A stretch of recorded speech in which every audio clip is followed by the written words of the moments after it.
guys, today I'm going to be changing my hair color back to black.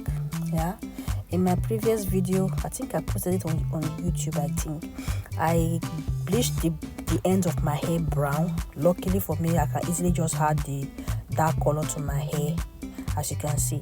But if it was a little bit like maybe lighter, like blonde or black blonde, then I will have to fill in the lost pigment like the orange and the red that was on it before the brown. But since it's just brown, I can just go ahead and put or add the black color to my hair.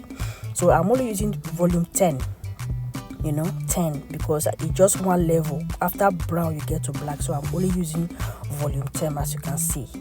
So you don't need to use 20 volume, you can use 10 volume developer. Yeah, and I'm using 2, but this one this brand, they don't have color 1 as black, they have 2 as black, so I choose 2.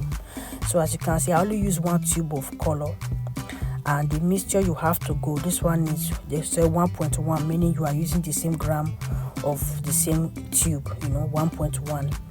So when they say 1.1, that means you are mixing the developer with the hair equally. Okay, so I'm going to go ahead now and apply it to my hair. So guys, stay tuned, and if you haven't subscribed to my channel already, please do so and subscribe to my channel. Don't forget to like, comment and share this video.